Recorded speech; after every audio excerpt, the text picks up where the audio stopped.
Check podcasts. Welcome to the Rising Economy podcast, where leading thinkers, changemakers, and newsmakers discuss current issues and bold ideas impacting the economy and people of Greater Victoria.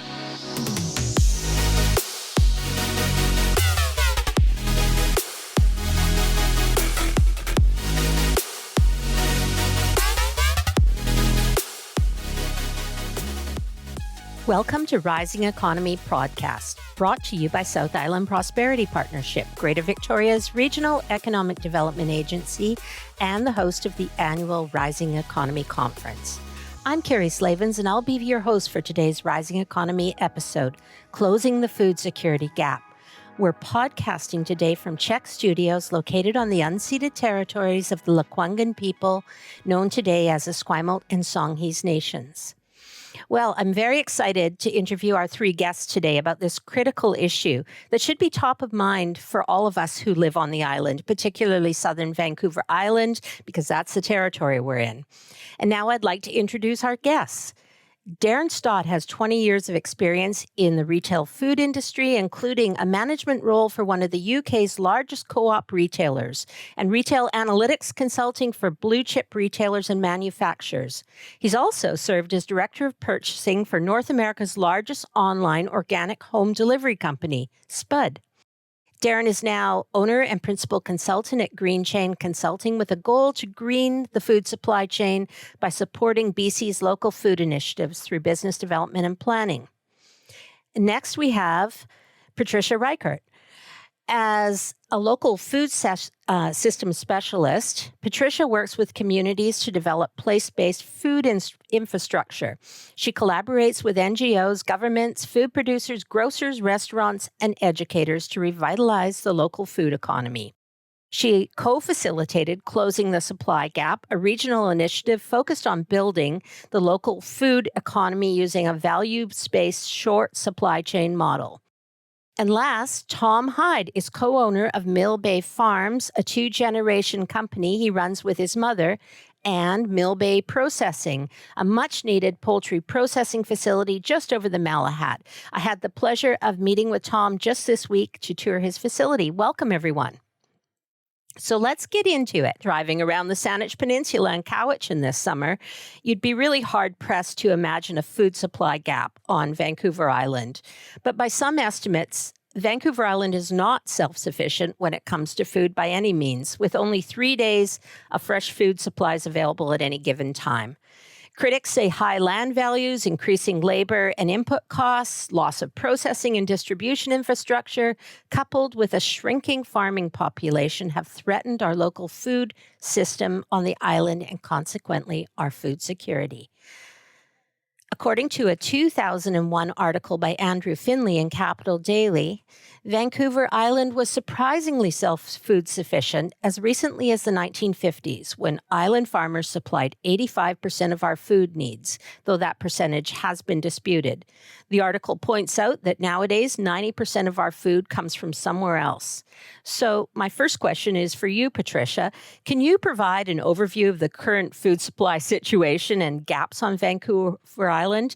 Maybe add in, what are the main challenges we face? And in your opinion, what factors combine to get us where we are? It's a big question. In 2 minutes or less. here's the nutshell. Yeah. So what we see on Vancouver Island as farms, and we have to take into account the fishing component of local food, because it's a very important part of our food supply here. What we see here, especially in the farming, the produce and livestock production, is a minuscule amount of what is being produced worldwide and organized as part of the industrial food system. So we see the local food producers, fishers, some processors, and we see smaller grocers, we see chefs, we see components of this system, but it's trying to operate really in a much, much bigger system that is corporately operated, and those corporations are getting fewer and fewer with larger and larger control all the time. Okay. That of course, it just begs the question of what are the issues, and how do we deal with the issues? No kidding. And, Darren, you note on your website that food should be ideally grown naturally, reared humanely, processed with no artificial ingredients, come in as little packaging as possible, made by people who are paid fairly, and come from as close to home as possible. How far away are we from that vision here on Vancouver Island? Yeah, unfortunately, we're probably decades away from that vision. I mean, just looking at production alone, it takes about half an hectare to produce food for an individual. And one, we're limited on agricultural land within Vancouver Island. And I won't specifically dive into the seafood side, which obviously is a big industry within Vancouver Island. But when we look at areas like Central Saanich, for example, or the district of Saanich, we're looking at maybe they've got 4,000 hectares of agricultural land, which in itself can maybe feed 8,000 people. So you can already see that, there isn't that much land to produce enough food for the hundreds of thousands of people we have on South Vancouver Island. But the other challenge as well is we are farming, just 20% or 30% of some of this agricultural land reserve in some of these regions. I mean, I have some of the stats, we're looking at agricultural region, Comox Valley, for example, only 23% of their ALR is actually farmed. So to come to Patricia's point, what are some of the challenges? We have some land, but why aren't we farming it as much? And I think you identified that, the cost of land is a real big challenge for farmers to be profitable. And, I know a lot of farmers on Vancouver Island, and a lot of them have got other jobs to sustain things. And a lot of their children are not going into farming. And the average age of farmers is over 60, for example, in BC, because it is a real challenging industry to make a living, not just because of costs, whether it's cost of inputs, cost of labor, cost of land is the biggest challenge, but the competition that Patricia mentions as well. We have these large industrial complex businesses in California and other places around North America, even in Canada as well. If you look at some of the other provinces that have got large agricultural production, therefore it's going to be hard for these farmers to compete. But we're making it harder for them with, the price of land and some of the challenges we have within our own province. Right. And we're going to, before we end this, we're going to delve a little bit into solutions and let people know how they can engage with this. But, it's not all doom and gloom and bad news. I'm going to segue into Tom next. But first, Darren, about 3 years ago, you published an important report, the Abattoir Feasibility Study for the capital region of BC with South Island Prosperity. What were the key findings of your report? And in that area, has there been progress since? Yeah, well, to build onto your point of it's not all doom and gloom, it really isn't all doom and gloom at all, in particular on Vancouver Island, because consumers really do want to buy local. And we really identified that with this feasibility study, looking at our abattoir capacity. What we found was that meat producers can't produce enough meat for the local demand. So butchers and local retailers and even restaurants and the farmers markets were close to selling out of whatever they could produce. So that's the good news. And the more we can produce, I'm very confident that it will get purchased by the population of Vancouver Island. They really, really do want to support their local suppliers. Mm-hmm. The challenge we've got, so we talked about land being restricted, but now with abattoirs and meat processing, now we're talking about facilities and infrastructure to be able to process and distribute that product. And therein lies another problem. So we have a problem with the cost of land impacting farmers, but now the cost of land is impacting industrial zones and being able to build these facilities. So within the CRD, we only have 4 abattoirs, 2 of which are on the Gulf Islands.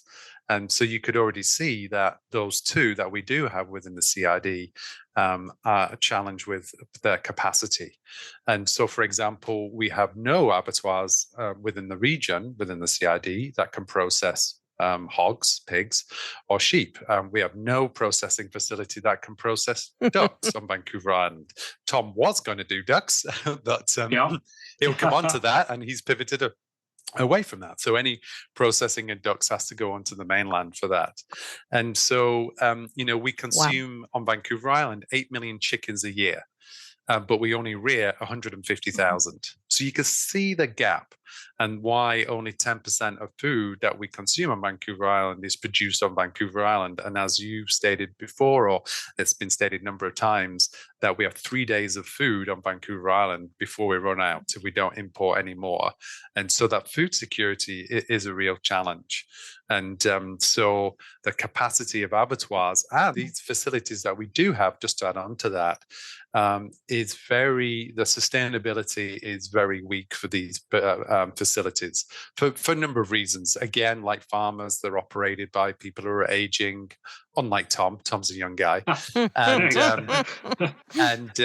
Tom will come on to some of the challenges that he faces with regulations and costs and labor and all these things as well. So we have some abattoirs, not enough, but the ones we do have, and not just abattoirs, meat processing, butchery, what's something that's called cut and wrap.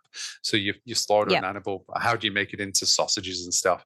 And we don't have enough of those facilities as well. So the good side is if we build them, they should be profitable and demand will be there.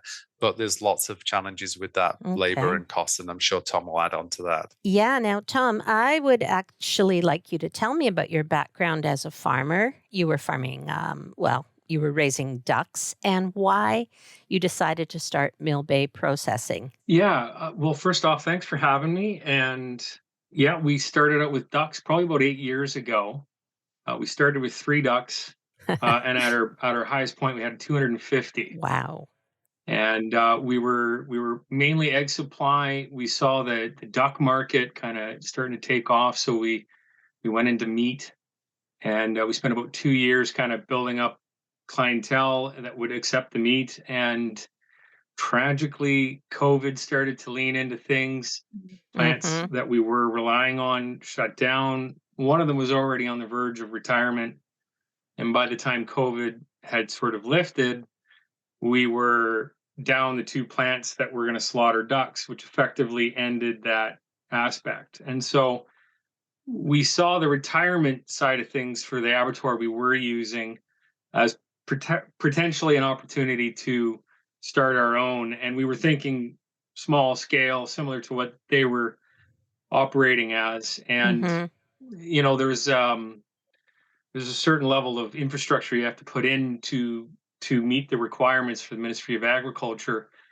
And pretty rapidly, we realized, thanks to Darren's feasibility study, that the demand was excessively high. And so we kind of went from being something we were going to do almost on our own or ourselves to receiving a lot of support and encouragement from the local farming community to get into this. And we'll be behind you when you open. And I mean, we are opened, and the farming community is behind us. So it's That's so great.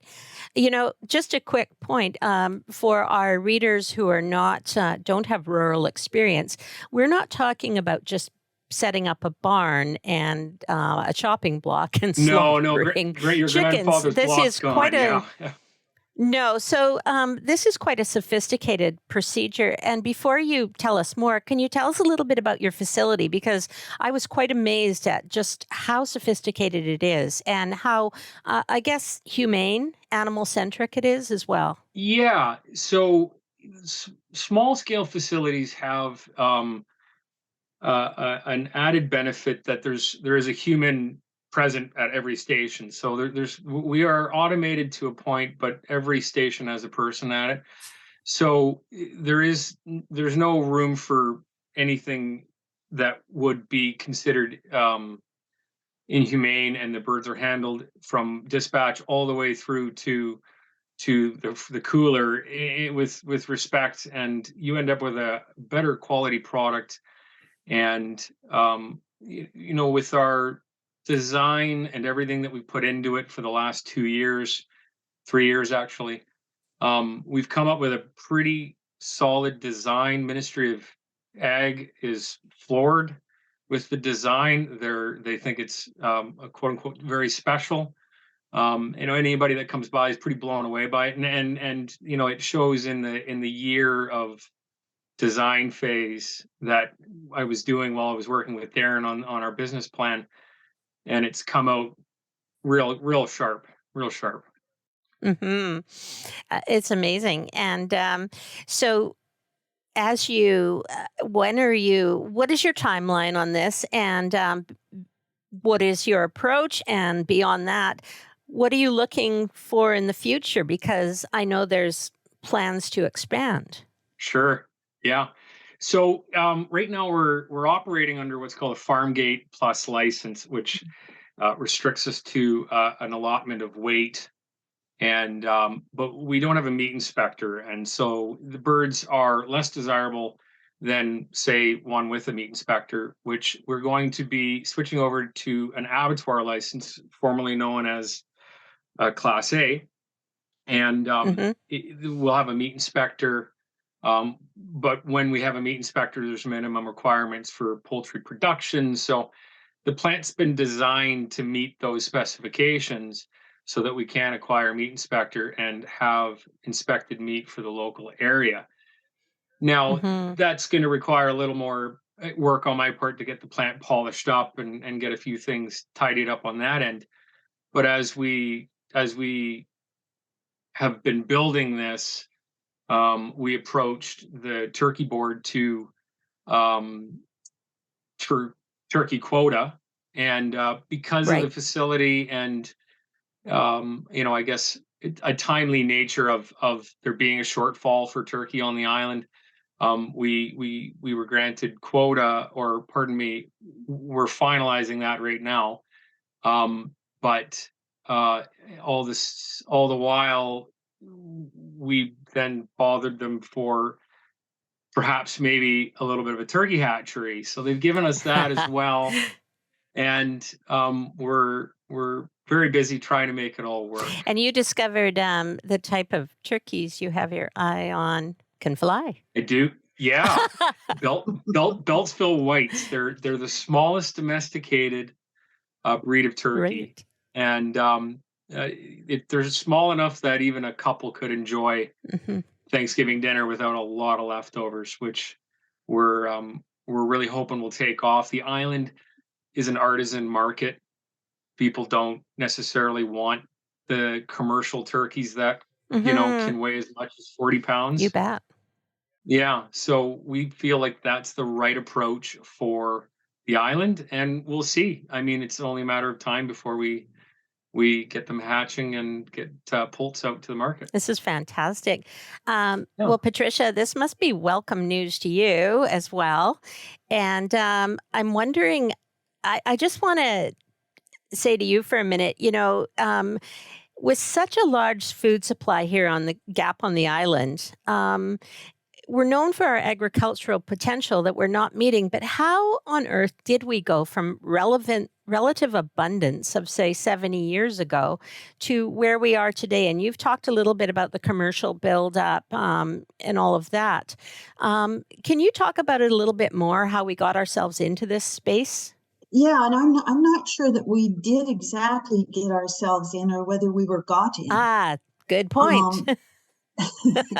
I mean, and it does date back, the real drive for the industrialization of the food system really did take off in a big way in the late 1940s and early 50s with something called the Green Revolution, which was supposed to supply everybody with food around the world.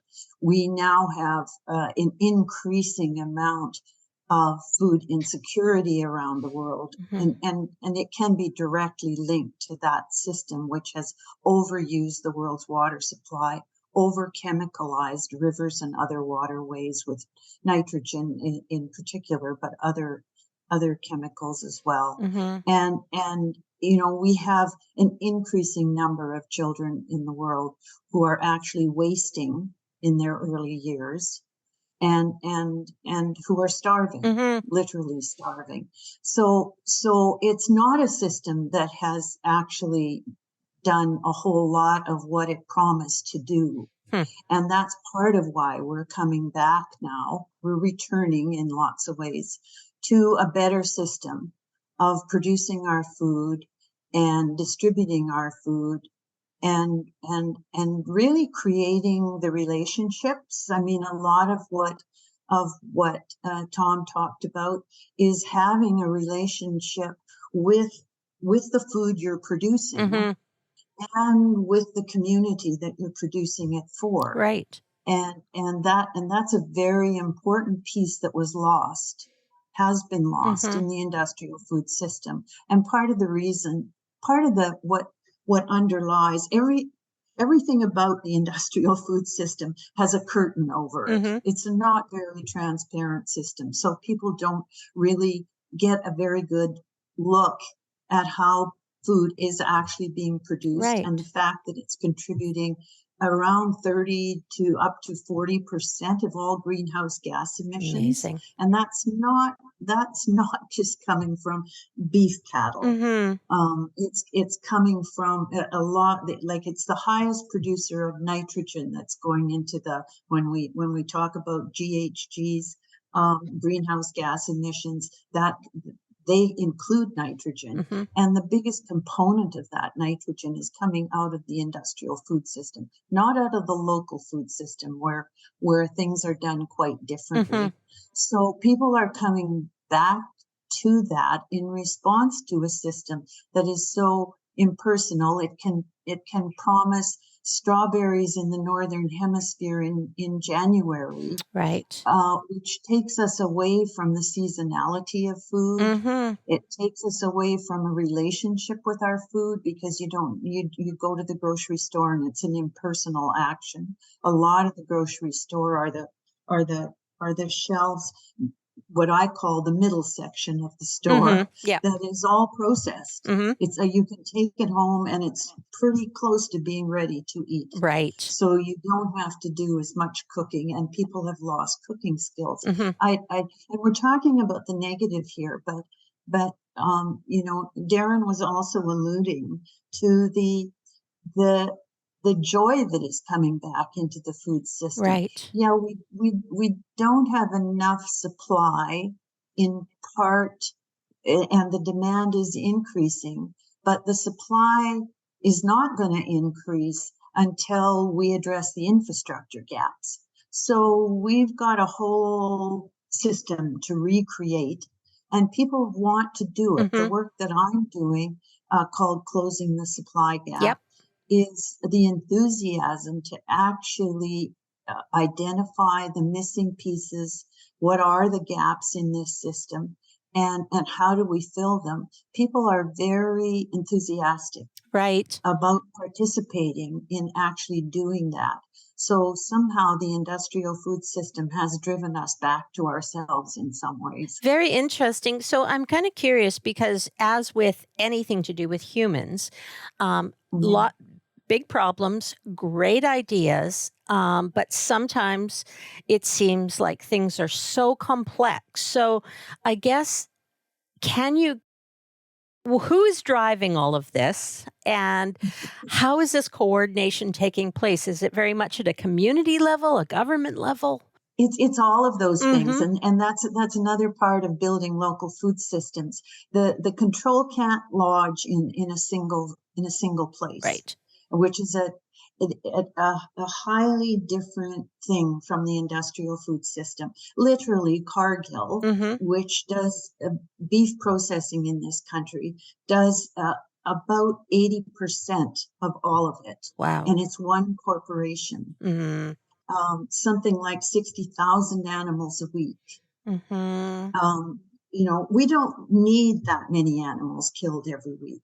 We really don't. If we're basing how much we need to grow and to produce and to catch from the waterways, we need to take out of that Mm-hmm. the amount of food that's actually wasted in that system. Yeah. And really what's driving this, I just want to get to that nutshell point, Yes. is that really what's driving this is a different set of values Okay. from what the industrial food system is. It's a whole different set of values, and it's community-based values. So yeah, the answers and the solutions come from the community, but we have an extraordinarily knowledgeable community in this part of the world about how to produce food. And I would argue that most places do know how to produce their own food if when they sit down together and collaborate on what needs to be done and then how to go about it. Right. And that's what we're seeing unfolding right now. So watch it carefully, because it's changing. It's really changing. This conversation, I hope, will be the first of many that we'll have. Tom, did you want to address what Patricia was saying? I thought I saw you trying to jump in there. Yeah. The small farmer is very connected to the product that they're producing, and then they're very connected to the clients that they're selling them to. And what I usually say to people who are first starting out is, you're not actually selling, in this case, chicken, but you're actually selling yourself, because it's your work, and people know what you put into it because they know who you are, and they see your farm, and they see the energy, and it shows in the product that I see it on the slaughter side, and they turn out a lot better. And an artisan produced product has more value, because you know that product is raised in a healthy environment, and it sees the life that it's supposed to see. Right. And my understanding is from you and Darren that actually when we are transporting poultry or cows or whatever off island to have them processed, slaughtered and processed, that actually affects the quality of the meat, putting more stress on the animal. Is that correct? Yeah, it does. Yeah. So the last few days of its life, it can pick up stress hormones even right to its final moments. It can definitely affect the flavor and the taste, and definitely in transportation there can be issues that come from problems. And the farther they're transported, the harder it is on the animal, and the outcome does show in again the product that we buy and eat. All the more reason to keep things close to home. Keep it local. If I can just add to that, when we did our study for the abattoir that's on Salt Spring, which does do the whole gamut, it's a bit unusual in the province and was the first one that did the whole gamut. It does pork, beef, poultry, ducks, goats, etc. Because that is how farming is done here. That is how livestock production is done here. There aren't mono producers here. But when we did the study, the feasibility study, well, really we started with what is happening to livestock production in a small rural food producing community as a result of having to take all the animals away to have them processed. And we were seeing reductions in production of a scale that couldn't even have been imagined. Is that right? Because and the way it was explained to us in that study was it was a stress on the animals for those trips, and it was a horrific stress as well on the farmers who have been raising those animals and now see them under this kind of stress. Right. Yeah, Tom, you know this feeling, I'm sure, better than I can describe it. To touch on that too, there's an added cost to the farmer, and it becomes expensive when you have to take a day off from farming, or if you're working another job, and it really shines through in the bottom line, because there's not a huge profit margin. And when you're wasting a lot of time struggling to get your animals to the slaughter facility, and you're having to travel long distances, there's just nothing left at the end of the day for the farmer for profits. That's a hard life. And if you're transporting off island to some of the big processors, the smaller farmers also are not necessarily prioritized, are they? Not at all. And you have to, if you're transporting off the island, you either have to use a subsidiary and pay them, or you have to scale up to the point where it's profitable. And that's a hard, like the ferries aren't cheap Nope. anymore. That's a hard line to cross. Right. And one thing, maybe I'll bring Darren back in here. What about you talked a little bit about, you or Patricia mentioned industrial land, but what about cold storage here on the island, and warehousing and all of that? How deficient are we in that area? Well, we have lots in one area, but deficient in another area. So another thing to consider is 80%, more than 80% of our food is bought through four businesses, four grocery retailers. And so we're talking big box retailers. So big box retailers need big trucks, big storage units. And so we have those facilities on Vancouver Island. We have large warehouses to meet those needs. Whereas Tom does not need a large warehouse. He just needs a really small, Tom and all the other smaller producers. Vancouver Island, BC as a whole, compared to the province, I think maybe apart from one, has the largest number of small farms out of any other province. I mean, it probably is quite obvious with our geography that is the case. Vancouver Island, even more so. We have a lot more smaller farmers on Vancouver Island. So those farmers are very limited with what storage they got available, what processing they got available. And let's not just talk about farmers, let's also talk about food processors as well. Yes. So bakeries is another one. You know, if you think about, if you're a BCR, I think 40% of our food is produced in British Columbia. So if you think about milk, you think about meat and bread and produce, we produce quite a lot within the province. But we need to process a lot of that. So we need to process bread, we need to process meat, we need to process milk, and it's all done most of it is done on the mainland, because we have four big retailers who are sucking up the demand, and we need to produce it on a large scale. And so those facilities are lacking for the smaller ones. So we take about bakeries, and I'm not going to name any names, but we only have a handful of large bakeries, or what I would call medium-sized bakeries on Vancouver Island, one of which potentially might move to the mainland, and another one wants to expand, but can't find any suitable industrial land to expand their business. Goodness. And these are great employers. They're producing great products that, again, are shipped locally. You know, when it's brought off from the mainland, that bread is not fresh. No. And so, you know, we have that challenge too with industrial land, but then we've got the employment as well as another challenge. And that, again, comes down to the cost of housing. So when we're talking about the missing middle of housing, we have the missing middle of food production as well. It really is challenging to build. If you're a baker, you know, to have, or a food processor, you want something of 5 to 15,000 square foot processing. And that's just so hard to identify and get that facility. Wow. As a farmer, it's hard to grow to that size just because of the lack of land or the affordability of the land as well. And and then the storage, we're lacking to support those businesses as well at that level. We have huge warehouses. We've got one in Nanaimo. We've got, you know, one just outside CRD. But the middle ground is severely lacking for sure. Yeah. Very interesting. And I know land prices are a little bit out of our hands, but what about, you know, I've heard talk about the taxation rates on industrial land as well. Darren, do you have any sense of that? Do they tend to be, are there ways that we can help by providing tax breaks?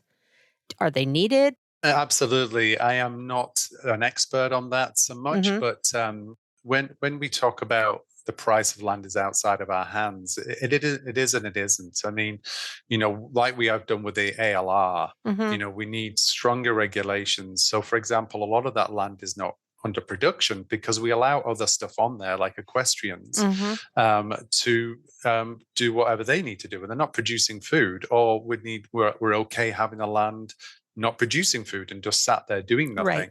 And maybe we need some of those regulations a bit tighter so we actually have ALR land, but we produce on it. But the same with industrial land as well. Let's protect industrial land in certain areas. And yeah, let's have some tax incentives or zoning incentives to build on these areas and allow entrepreneurs to do what they do. Most of the regulations we have in place just suit larger businesses that can afford to do these things, can afford to go over regulations and bureaucracy to set up their business, to skirt around not skirt around, but they have experts dealing with zoning and regulations and Sure. things like that. So the tax thing I'm not too familiar with. Maybe Tom or Patricia know a bit more about that. Okay. Tom or Patricia, do you want to weigh in on this, or should we move on? Well, I think what we're raising is the issue of public policy around the production, processing, and distribution of local food. Yes. And that in that, we're reaching into the realm then of what happens in trade agreements that makes it difficult for a provincial government to support certain aspects of local food production because they can't be perceived to be subsidizing, or we have to receive a certain percentage of Washington apples into the country. Right. We can't into the province. We don't have any. So those are just examples of where public policy reaches in. Taxation is only one of those. The training of butchers, which Darren raised a while. We don't have training for butchers in this province. How fascinating. Anymore. And when we did our capacity study in the capital region, people participating in the study didn't raise taxes specifically as an issue, but the bewildering world of public policy around that would support local food as opposed to create barriers for local food is part of the thing we need to be looking at. It's part of it. Okay. It's part of the picture. It's a very complex puzzle. And we don't actually have a picture of the puzzle yet. Okay. So that, we're working to create a small local food supply chain. Okay. What does that look like? And what is the reciprocity what are the values that underlie that supply chain? So certainly public policy, and we're seeing some public policy change. I just want to mention quickly in the work that's ongoing right now in local procurement for the school meal program that's being rolled out by the province. And that's going to have a significant impetus for more local food production and all of the pieces that need to be in place to convince a farmer that they should grow more on the land that they have. There's a lot of the land that could be used for food production that isn't being used for food production, because if you produce it, how do you get it to market? We don't have distribution systems. Okay. We don't, we don't have systems is what it comes down to. But we're working on it. So, we're working hard and fast. Well, one of the things I was going to mention is it seems like, as climate change has been accelerating and things like drought in California and whatnot, it seems that even the environment is forcing us to look at where our food comes from and why we need to be more self-reliant here. Is that correct in your mind? What are you seeing there?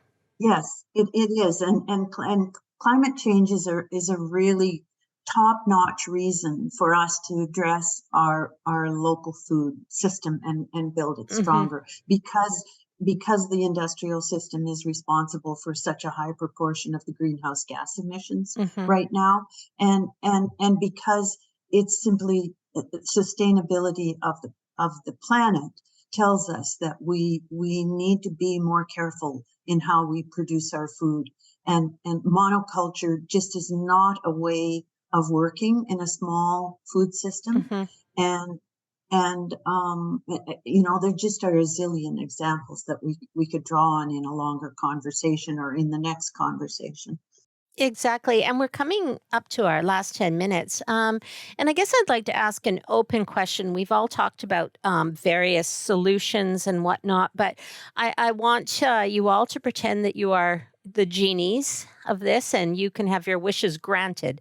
So what do you believe are the key steps right now that need to be taken to ensure a more resilient, reliable, healthier food supply? If you could have your wishes granted, maybe you get your top 3 things right now, what would they be? You go, Tom.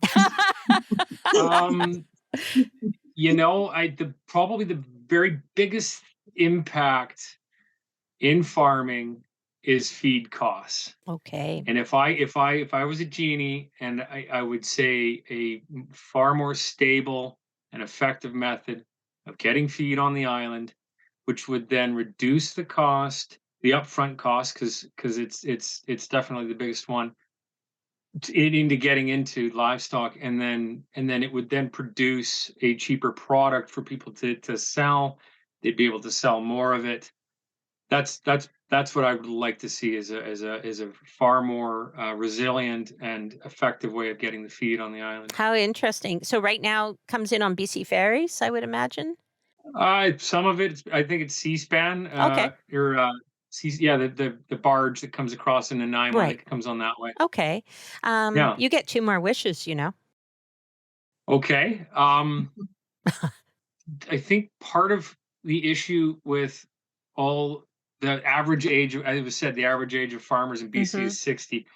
It's hard to get young people into it because land costs are so pricey that either your parents have to be into it, or you have to be,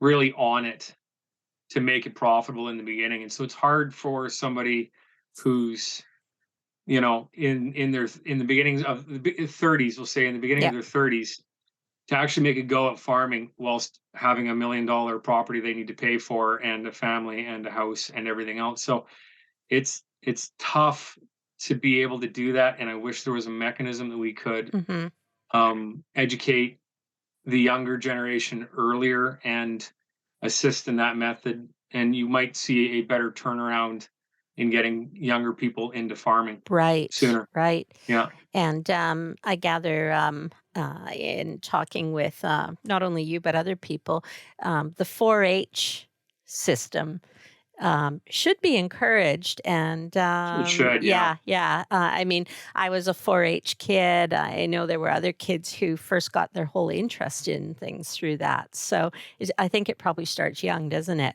It does, yeah, for sure. Well, you probably get another wish, but we can come back to you if you want to think about it. Who wants to go next? Darren?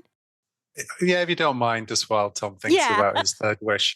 I just want to jump on what he said, because it was what I would wish for, which is just the price of land that we do have. I've said it enough times today on this podcast, but I've been at this business for decades now. And if you asked me this question 20, 30 years ago, I would have said, I wish more people cared about what they eat. And if they did, then the rest will follow. Well, we're at that point now where I would say a large proportion of the population, especially on Vancouver Island, really do care about what they eat. And I'm so excited about that. Now we have this problem is that production hasn't followed. And because of these big barriers, and so Tom has alluded to, the price of feed and the challenge of getting that on Vancouver Island. Well, the price of feed is through the roof for farmers on the mainland too.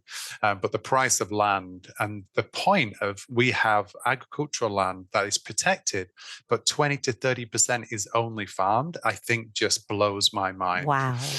And that needs to change. So we have this amazing support network, I think. I'm a big fan of the Ministry of Agriculture and Food, and they've got some great programs of business planning. We've got these great organizations like Young Agrarians do a phenomenal job trying to get young farmers onto land and in production.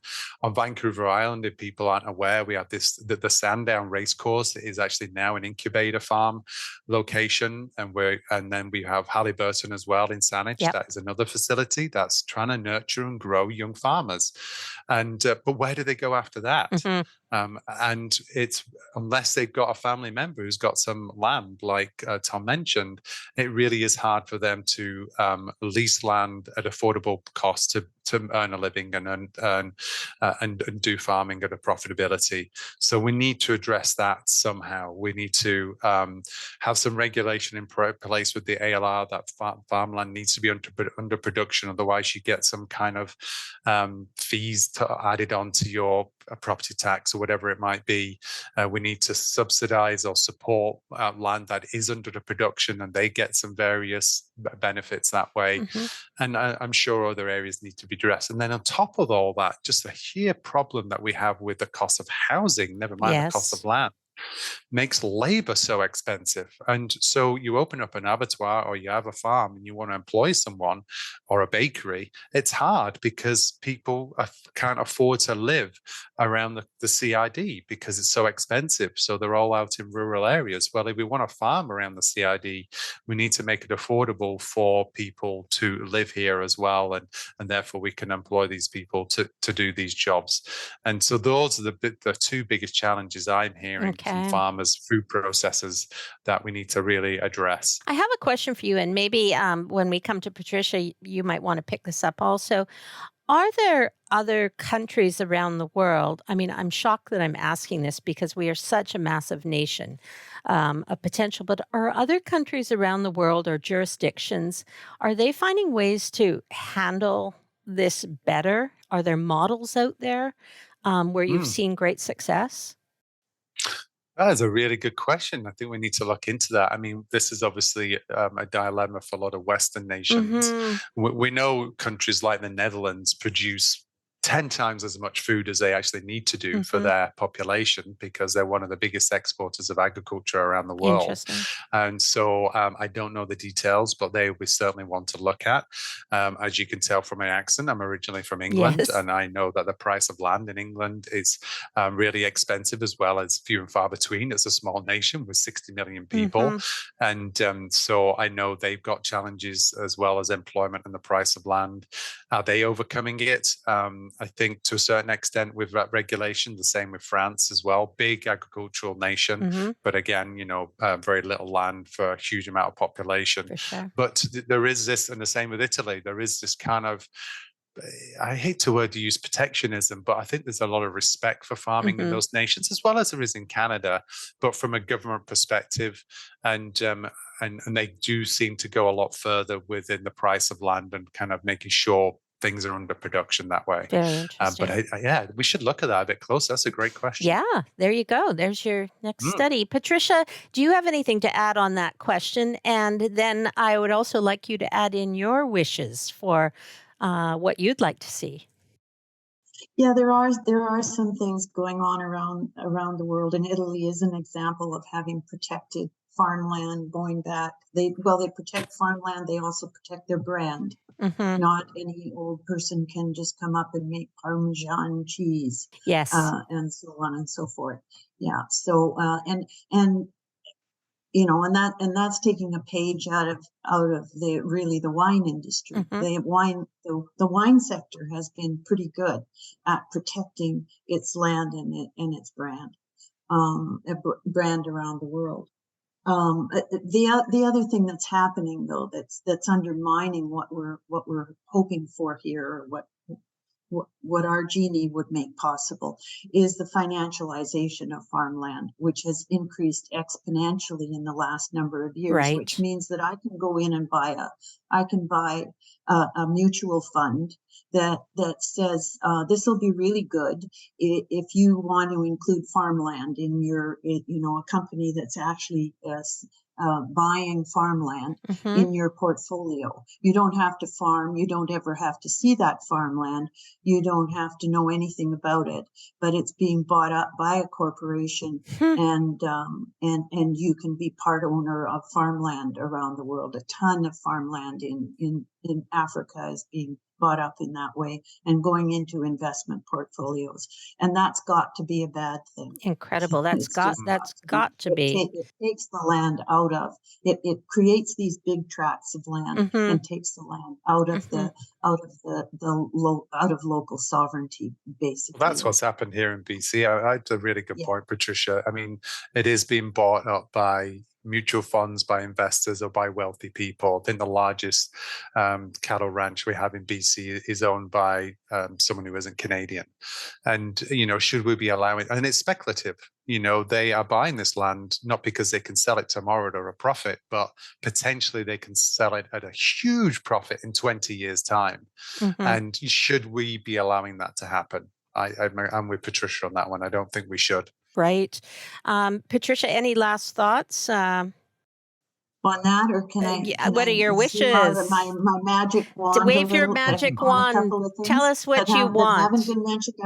Since I don't need to use my magic wand on the things that Darren and Tom have said, I will add, and I would like to see. I'm big on the school meal program. I would like to see a school meal program, a universal school meal program for every child in the province. Let's say.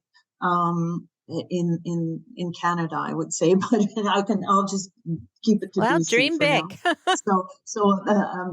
A universal school meal program where at least 80% of the food served to the children is locally produced. Wouldn't that be great? Yeah. And that would change our what we know about food, which brings me to my second wish, is that I would really like to see more Indigenous knowledge brought into the food sector, and how we handle food, how we think about food, and especially into the fishing and seafood sector. We have experts in our midst, and we're not putting them. We need to come back and talk more about fishing. I need to talk more to all three of you, because you've been absolutely fascinating. This was eye-opening and so important. I mean, we can't survive without our food. We need to really listen seriously to the people who are in the know, like the three of you. On that note, I'm afraid that's all the time we have for today. And I want to thank Darren Stott, Patricia Reichert, and Tom Hyde for your insights. And thank you to our listeners. You can tune into the Rising Economy podcast on CHEK's podcast network, anywhere you tune into your favorite podcasts, including Spotify. Finally, our Rising Economy podcasts are a way of keeping important conversations about our economy going all year, leading up to South Island Prosperity's 4th annual Rising Economy Conference from March 6 to 8, 2024 in Victoria and virtually. Find out more about our risingeconomy.ca. Thank you all for being here, and I look forward to talking more with you on another occasion. Thanks, Gary. Thank you. Thanks all.